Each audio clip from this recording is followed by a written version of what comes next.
Hi and welcome to Homefront. Great to have your company for the show.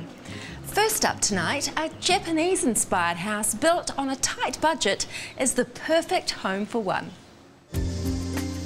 When the time came for John Jarvis to move into a smaller home, he decided that a city apartment wasn't him, and the only answer was to build. Well, the house that he's built harks back to John's early dedication to the martial arts and is based on the Japanese tradition of respecting simplicity.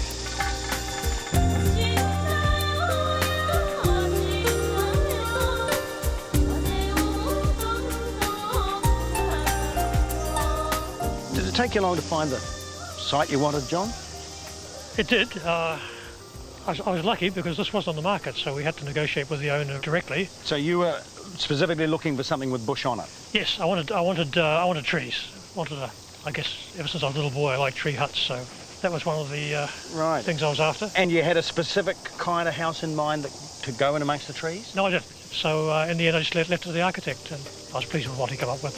And you haven't regretted that decision, even though you had quite a strict budget? That's the good thing about it. You can tie the architect down to working within that budget, which they did, within a few thousand.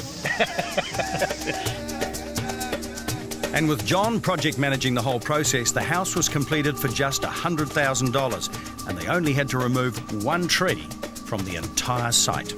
Did you give the architects a specific brief for the interior as well, John, as the exterior? Yes, it was to be all wood-lined, in ply. Macrocarpa wasn't available in plywood at that time, so we went for pine. It's a totally different look, isn't it? It is. And it tends to bring the inside, or the outside and the inside together, doesn't it? That was the idea, yeah. Yeah, I mentioned the Japanese philosophy, you should know where the garden ends and the house begins, and I think they've accomplished that here. And John, I suppose that the open plan concept is quite Japanese as well. Most Japanese do have partitions, but the sliding door philosophy is to save space.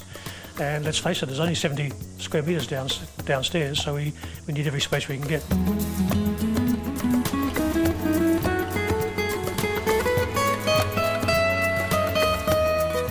The open plan living extends into the kitchen. It's supposed to have a clean Japanese look. I've managed to clutter it quite convincingly. But it's quite a simple kitchen, isn't it, really? You obviously wanted to pare the place back a bit. I think that's the idea. It's also good when you're cooking. You can sort of sit there and go from microwave to there to the dishwasher. It's a very efficient work triangle. Cyclic action, yeah. And tell me about this cabinet, because it's quite a magnificent piece, isn't it? It is, yes. I sort of admired it at the Sulu Interiors, and I went back to admire it for a second time, and still mentioned it was out of my price range. And he said, well, maybe not, because it had been hired by the film set for The Last Samurai. So he deducted the price of the hire off, and it brought it down within my budget. Win-win. I was quite impressed.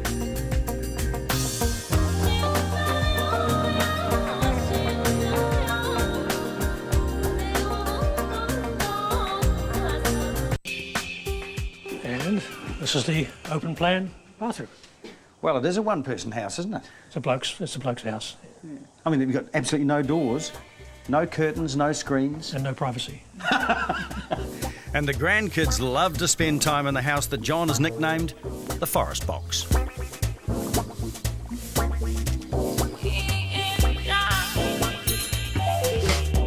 Well, you created an unusual house, John, haven't you? It's very small, completely open plan, all wooden, and got a Japanese twig. So what's it like to live in?